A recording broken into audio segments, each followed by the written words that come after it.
bien-aimés, shalom la famille, je suis Mélène Babella, assistant pasteur. Je suis heureuse de partager la parole encore avec vous ce matin.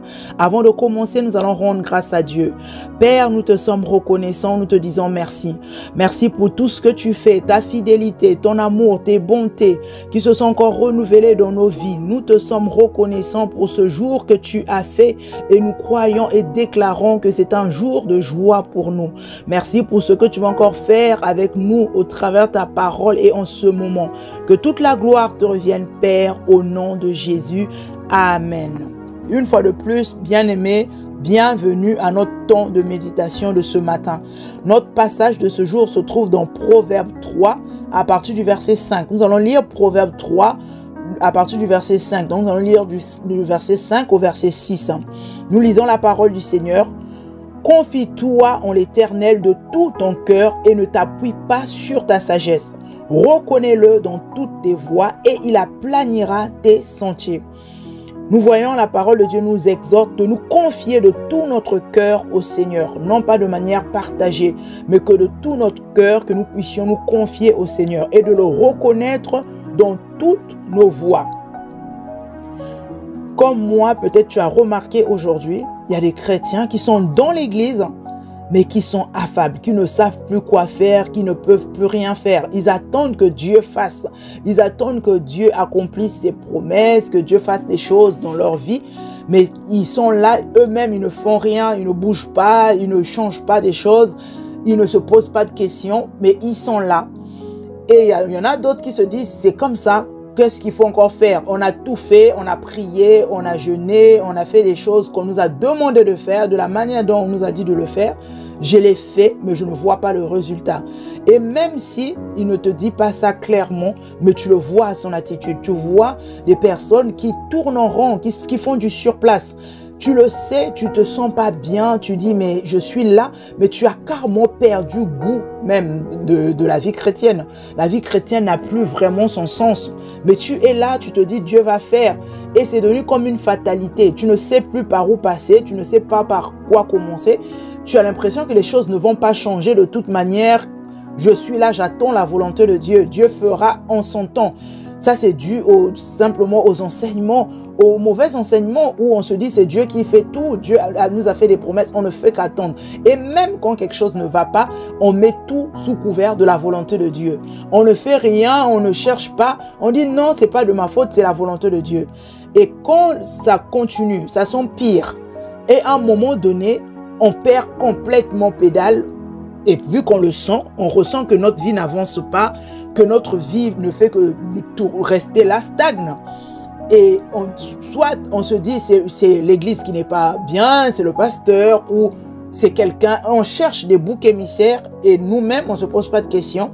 Et on est là, voilà, ça ne fonctionne pas, ça le sent, ça le voit. Et pourtant, Dieu, lui, il attend que nous nous agissons. Dieu, lui, il est là, il nous regarde parce qu'il a mis en nous son esprit. Et cet esprit de Dieu, qui est Dieu lui-même à l'intérieur de nous, nous a apporté la nature même de Dieu. Donc, la capacité à faire des choses comme Dieu. Le Saint-Esprit est là pour nous conduire. Le Saint-Esprit est là pour nous aider. On aide une personne qui a besoin, qui a envie de faire quelque chose. Donc, le Saint-Esprit, il ne vient pas faire à notre place, mais il vient nous aider. Il vient nous conduire, il vient nous montrer le chemin. Il nous aide à comprendre la volonté de Dieu, à vivre la vie de Dieu et à la manifester au travers de nos vies. Aujourd'hui, nous voyons dans la vie naturelle, il y a des coachs. Mais on va prendre l'exemple simple d'un coach sportif, donc le coach d'un joueur de foot. Il est là pourquoi? Il n'est pas sur le terrain, c'est pas lui qui joue, mais il connaît le jeu. Il conduit le joueur, il conseille le joueur. S'il faut rectifier quelque chose, le jeu, il va parler au joueur en disant tu dois rectifier ça, tu dois changer le jeu. Mais il est là, il regarde, il donne toutes les instructions, il donne les conseils qu'il faut. Il aide le joueur à devenir meilleur. Le but, c'est quoi? Que ce joueur progresse, que ce joueur devienne meilleur. Et donc, il lui donne les conseils qu'il faut, il donne l'accompagnement qu'il faut. Et bien aimé, aujourd'hui, le Saint-Esprit pour nous est un coach. Mais le coach, on l'écoute. Le coach, quand on prend, il dit quelque chose, il faut qu'on l'écoute, il faut qu'on lui obéisse pour que les choses fonctionnent. Et donc le Saint-Esprit, il est là pour te dire ce que tu dois faire, pour te conseiller, pour te conduire dans toute la vérité, nous dit la Bible. Donc quand il te montre le chemin, c'est à toi maintenant d'apporter la correction par rapport à ce qu'il te dit. Quand il va dire, comme le coach que nous avons pris en exemple, corrige le jeu, toi aussi tu dois corriger. Quand le Saint-Esprit te dira, ce n'est pas comme ça, allons à gauche, tu vas à gauche, à droite et ainsi de suite. Il faut suivre le Saint-Esprit. Tu as besoin, mais pour que le Saint-Esprit te révèle toutes ces choses, pour que le Saint-Esprit arrive à te parler, il faut que tu emmènes votre vie à être une vie développée, que tu vives vraiment une vie intime avec le Saint-Esprit. Passe de l'étape de connaître le Saint-Esprit par information parce que tu as entendu parler, à avoir une réelle relation avec le Saint-Esprit. Parce que c'est dans l'intimité que Dieu se révélera à toi. C'est dans l'intimité que le Saint-Esprit peut te donner des secrets, peut te révéler ta vie, même pour ta vie. C'est le Saint-Esprit qui connaît ta vie. En dehors du Saint-Esprit, en dehors de Dieu, il n'y a pas d'avenir. L'avenir se trouve en Dieu. Notre avenir est entre les mains de Dieu. C'est Dieu qui maîtrise notre avenir plus que tout.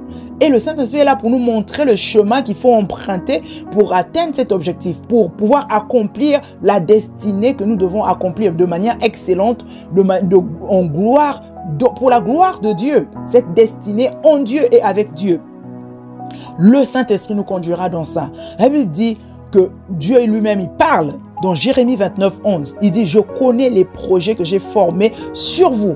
Il dit, projet de paix et non de malheur, afin de vous donner quoi? Un avenir et de l'espérance. Il connaît les projets qu'il a formés sur toi, bien-aimé. Ne cherche pas des projets ailleurs, ne cherche pas une destinée ailleurs. Ta destinée se trouve entre les mains de Dieu. Il suffit juste que tu prennes conscience de cela et que tu décides de t'associer au Saint-Esprit, de laisser le Saint-Esprit te conduire, de laisser le Saint-Esprit régner en toi, qu'il soit le Seigneur que tu vas suivre comme un élève qui suit un maître scrupuleusement, comme ce coach, comme ce joueur qui suit son coach à la lettre pour réussir le jeu, pour devenir meilleur. Toi aussi, tu dois apprendre à écouter le Saint-Esprit, à lui obéir pour changer le jeu, pour corriger, pour avancer. Tu as besoin de ça. Tu ne peux pas te dire, oui, je connais. Tu te limites à ce que tu connais. Le Saint-Esprit a plus que ça. Même la parole que tu lis, tu vas te dire, j'ai assez prié. Je ne vois pas le résultat. Parce qu'on veut faire les choses de la même manière. On généralise souvent dans l'église. Quand tu as une situation, tu dis, bon, je connais de la situation là. J'ai vu la sœur un-tel ou le frère un-tel vivre la même situation. Je veux appliquer ce que lui ou elle a appliqué. Bien aimé, chaque personne a une histoire. Chacun de nous a une histoire. Chacun de nous a une destinée. Chaque situation aussi est particulière. Comme pour le coach, quand il donne, les coachs sportifs, quand il donne des conseils, même quand c'est un coach d'une équipe, il y aura des conseils de groupe, mais il y aura aussi des conseils personnalisés, des conseils adaptés, parce qu'il connaît le besoin de chacun. Il connaît les faiblesses de chacun. Il sait sur quoi travailler avec chacun. Donc, tous les conseils ne vont pas se ressembler. C'est la même chose. Le Saint-Esprit ne peut pas te donner le même conseil qu'à ton frère ou à ta sœur, même si pour toi, la situation semble identique. Mais ce n'est pas forcément identique parce que la source de la situation peut être différente. Toi, tu vas voir en apparence que c'est ça, mais en gros, quand tu regardes dans le fond, quand le Saint-Esprit t'ouvre les yeux pour que tu comprennes, quand le Saint-Esprit te révèle, tu te rends compte que ce n'est pas la même situation. Le Saint-Esprit est capable. Quand tu passes par une situation difficile, au lieu que tu te dises simplement, ah, j'ai vu, c'est ça qu'il faut faire, je prends la parole, je vais déclarer la parole, je vais faire ceci, je vais faire cela. Bien aimé, c'est très bien. Mais il faut prendre le temps. Connaître la parole, c'est quelque chose. Mais la personne qui nous emmène à la compréhension même de la volonté de Dieu dans la parole de Dieu, c'est le Saint-Esprit. C'est le Saint-Esprit qui te révèle la parole de Dieu. Sinon, la Bible reste la lettre. Quand on dit la lettre ne sert à rien, c'est l'Esprit qui vivifie. Les paroles que je vous ai dites sont esprit et vie. C'est là, nous devons chercher cette révélation du Saint-Esprit, ce que nous appelons souvent le réma. C'est ça que nous devons rechercher. Dans chaque situation, cherche que le Saint-Esprit te parle. Mais le Saint-Esprit ne te donnera pas la révélation si tu ne le calcules pas. Ne te donnera pas la révélation, en fait, si tu n'es pas dans une intimité avec lui. C'est dans le secret que le Saint-Esprit va te révéler la chose. Si tu es là, tu vis une situation, le Saint-Esprit peut te parler directement à toi-même parce que vous êtes intime. Il va te dire par rapport à cette situation, pour résoudre ce problème, tu dois passer par quoi? Par l'humilité. Tu dois t'humilier, aller demander pardon. Ta guérison passera par ce que tu vas demander pardon. Tu as enfermé quelqu'un dans ton cœur que tu n'as jamais pardonné. Tu dois pardonner à cette personne pour que tu sois guéri. Ou il y a des situations comme ça où le Saint-Esprit te dit ce que tu es en train de vivre là vient d'un problème, d'une situation, d'une erreur que tu as eu à commettre. Ce sont les conséquences. Qu'est-ce que tu dois faire? Prends le temps de te repentir sincèrement. Et ta délivrance, ta libération passera par une repentance réelle. Il y a tellement de situations. Le Saint-Esprit peut te parler clairement que ça, c'est vrai que tu as été délivré en Christ. Mais quand tu vois que le schéma de reproduction, tu vois que dans ta famille de génération en génération, les situations reviennent. Tu as ma parole. Tu as la parole de Dieu. Le Saint-Esprit peut te donner le passage en te disant dans Jérémie 1 au verset 10, Dieu dit quoi? Je t'établis aujourd'hui sur les royaumes. Qu'est-ce que tu vas faire? Qu'est-ce que tu fais quand Dieu t'établit sur le royaume? Il te dit quoi? Il te dit tu as pour mission de quoi? D'abattre, d'arracher, de détruire, de ruiner, mais aussi de quoi? Tu as fini d'abattre, tu as ruiné, tu as arraché, tu as détruit. Maintenant, tu peux bâtir et tu peux planter. Mais bien aimé, comment tu peux savoir que dans la situation que je traverse là, je dois commencer à détruire? Comment tu vas savoir que la situation que je traverse là, c'est le Saint-Esprit qui te le dit. C'est le Saint-Esprit qui te montre que dans cette situation, lève-toi, prends l'autorité que tu as. Tu as la parole de Dieu à l'intérieur de toi. Commence à détruire, commence à abattre, commence à arracher. Pour une autre situation, le Seigneur va seulement te dire, il n'y a aucun souci. Prends le temps de continuer à bâtir, construire avec moi ta vie. Il n'y a aucun problème. Il y a d'autres situations, on va te dire, bien aimé, cherche une solution adaptée à la situation que tu vis. Mais comment tu le fais? Grâce à l'intimité avec le Saint-Esprit. Parce que c'est le Saint-Esprit qui te montre comment faire. Il va te montrer le chemin à suivre. Il va te montrer la solution dans la parole de Dieu. Il va t'emmener vers la parole de Dieu et il va se révéler à toi au travers la parole de Dieu. Bien aimé, c'est ça. Il ne faut pas généraliser parce qu'aujourd'hui, on voit que c'est vrai, on veut faire les choses selon ce qu'on a appris, selon ce qu'on comprend, mais on ne prend pas le temps avec le Saint-Esprit pour comprendre qu'est-ce que cette situation veut dire. Pourquoi je passe par là? Pourquoi je vis cette situation? Voilà pourquoi on baisse les bras, on est fatigué. Parce qu'au final, il n'y a pas de résultat. Au final, on applique ce qu'il ne faut pas appliquer. On fait des choses de manière automatique. Mais ce ne sont pas des révélations réelles. Ce n'est pas Dieu qui t'a révélé pour ta situation. Ce n'est pas parce que tu as entendu dire que moi j'ai été guéri parce que j'ai fait ça. Et toi aussi tu veux faire la même chose. Non. Peut-être que la maladie du frère ou la maladie de la sœur, c'était une maladie naturelle, simplement. Et la personne a rendu grâce à Dieu et la personne a été guérie. Mais toi, si ta maladie vient d'une source où tu as besoin de prendre autorité, en tant qu'autorité que tu as besoin de parler avec autorité, tu as besoin de reprimer les esprits, tu as besoin d'une peut-être auto-délivrance, tu en as peut-être besoin pour ton cas à toi. Bien aimé, c'est selon ton cas que le Saint-Esprit va se révéler à toi. Parce que dans l'intimité, il va te montrer clairement ce que tu dois faire. Aujourd'hui, vraiment, c'est ça mon partage. Retiens que tu ne peux pas fonctionner comme ça. Le Saint-Esprit est un avantage pour toi. Le Saint-Esprit t'a été donné pour te faire du bien. Même si ta vie, tu as commencé avec des erreurs, tu as pris une mauvaise direction pour ta vie, si tu décides aujourd'hui de dire maintenant, Seigneur, je suis fatigué. Je suis fatigué de courir, je suis fatigué de tourner en rond. Ma vie n'a pas de sens, je n'avance pas, je stagne. J'ai comme l'impression qu'année après année, je suis au même niveau. Maintenant, je décide de tout laisser entre tes mains.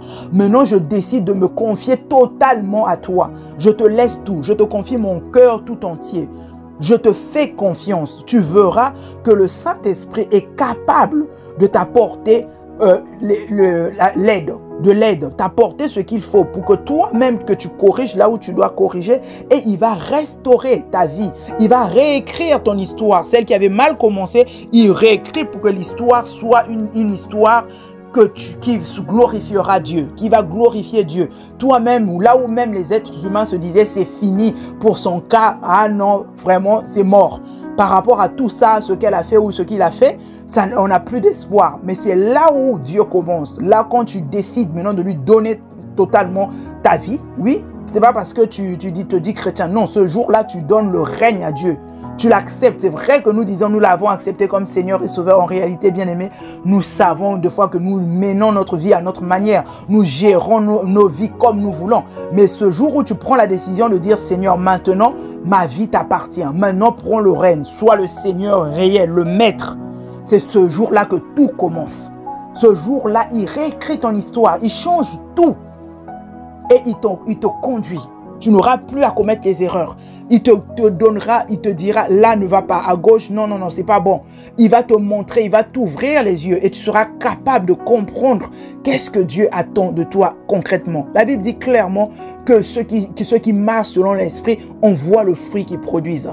Alors quand tu marches selon l'esprit, tu n'accompliras pas les œuvres de la chair, tu n'accompliras pas tes désirs personnels, mais tu vas faire quoi? La volonté de Dieu. Mais tu as besoin, je sais que tu es volontaire, je sais que tu veux faire la volonté de Dieu, tu veux plaire à Dieu, tu veux faire plaisir au cœur du Père. Mais bien aimé, tu ne seras pas capable de faire plaisir à Dieu si tu ne t'associes pas au Saint-Esprit. C'est le Saint-Esprit seul qui est capable de te montrer le chemin. C'est lui seul qui est capable de t'éclairer. C'est lui seul qui est capable de te diriger. Tu ne peux pas le faire par toi-même. Tu ne connais pas Dieu. La Bible dit que qui connaît Dieu si ce n'est l'Esprit de Dieu? C'est le Saint-Esprit seul qui peut t'emmener véritablement à faire la volonté de Dieu de manière parfaite. Parce qu'il va te révéler comment.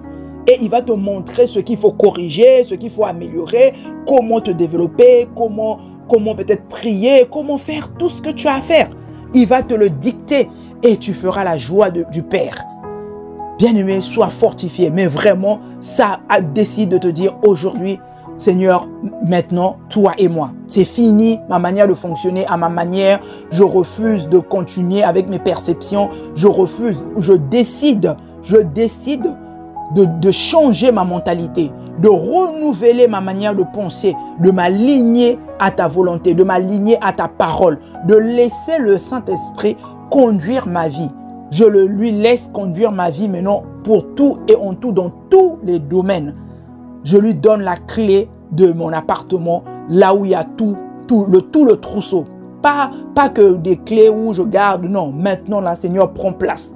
Prends place. J'ai assez chanté ça, j'ai assez parlé de ça. Mais non, aujourd'hui, je prends la décision que les choses doivent changer. Parce que quoi? Je sais que tu es fatigué de cette vie-là. Tu es fatigué. Il n'y a pas de fatalité. Le changement est possible grâce au Saint-Esprit. Il suffit juste que tu décides et le Saint-Esprit te conduira.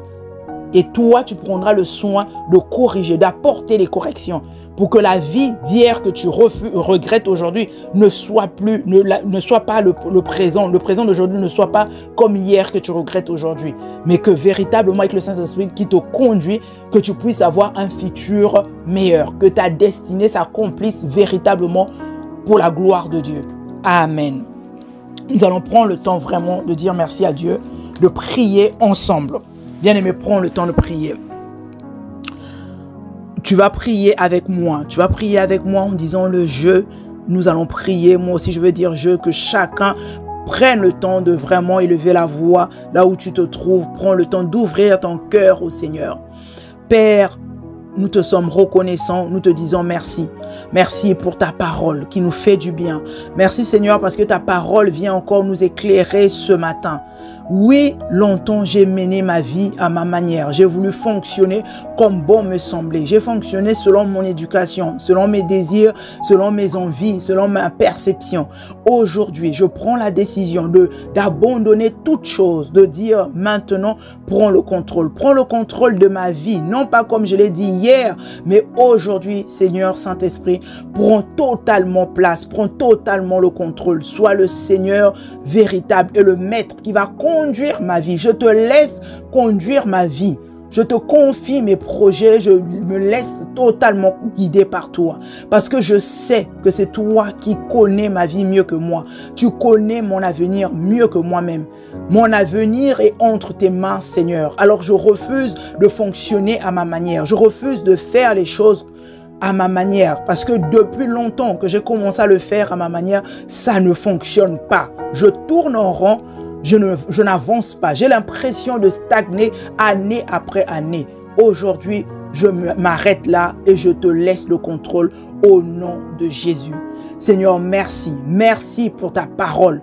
Oui, c'est toi qui as des projets de paix pour moi et non de malheur. Et c'est toi qui me donnes l'avenir, c'est toi qui me donnes de l'espérance. Je m'accroche en ta parole. Je sais que tu es un Dieu fidèle et que c'est avec toi que je fais des exploits. C'est avec toi que j'accomplis la destinée pour la gloire de Dieu.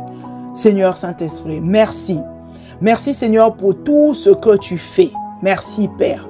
Parce que je sais que je ne peux rien sans toi. Je puis tout que par toi. Tout ce que je peux faire, je le fais par toi. Tu es la capacité de Dieu à l'intérieur de moi. En moi, tu as apporté la vie de Dieu. La nature même divine est à l'intérieur de moi. Je suis capable de faire et d'opérer comme Dieu. Alors, je refuse d'assister ma vie. Je refuse de baisser les bras. Je refuse de m'apitoyer ou de croire que ça vient des gens. Non.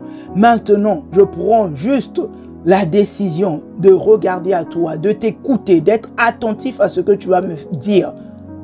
Je prends la décision, Seigneur, de développer une réelle relation avec toi, une relation profonde, une relation intime, où il n'y a plus de secret, où tu me révèles tout ce qui concerne ma vie. Quand il y a une situation, au lieu que je regarde à l'extérieur, quand il y a une situation, au lieu que je tourne mes regards, je tourne les regards inquiets, Seigneur, je me regarde à toi parce que je sais que toi, tu es capable de me montrer ce qui ne va pas et de me donner aussi les instructions pour que je corrige là où il faut corriger, que je détruise là où il faut détruire, que je bâtisse là où je dois bâtir. Au nom de Jésus. Seigneur, merci. Merci pour ta fidélité. Merci pour ton amour. Merci pour tes bontés. Toi qui ne nous laisses pas dans l'ignorance. Seigneur, merci. Parce que nous croyons, Seigneur, que tu nous emmènes à être différents, à vivre une vie différente, une vie qui te glorifie, une vie des vies qui seront des témoignages pour ta gloire. Que nos vies témoignent de ce que tu es capable de faire. Que nos vies soient des témoignages vivants pour ceux qui ne te connaissent pas. Que ma vie, Seigneur, éclaire, que au travers de ma vie, Seigneur, que les gens viennent à toi au nom de Jésus.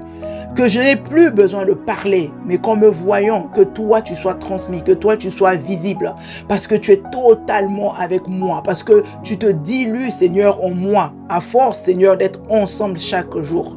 Au nom de Jésus, je refuse la paresse, la procrastination sous toutes ses formes dans ma vie au nom de Jésus. Je me discipline à méditer ta parole et à prier afin de rester tout le temps en communion avec toi. Je reste dans le contact avec toi tout le temps. Je passe du temps, Seigneur, dans ta présence pour échanger. Je passe du temps, Seigneur, à approfondir cette relation, toi et moi. Afin que, Seigneur, que je ne marche plus selon moi, mais que véritablement que je marche selon toi. Parce que le désir de mon cœur, c'est faire plaisir au Père que tu es. Que toute la gloire, Seigneur, te revienne, toi notre Dieu. Merci pour cette journée que nous recommandons encore à ta grâce. Oui, nous le croyons et déclarons que le bonheur et la grâce nous accompagneront encore tout au long de cette journée. Et nous allons demeurer dans ta présence au nom de Jésus. Avec action de grâce, nous disons Amen. Amen. Je nous souhaite vraiment à toutes et à tous une excellente journée. Shalom, shalom.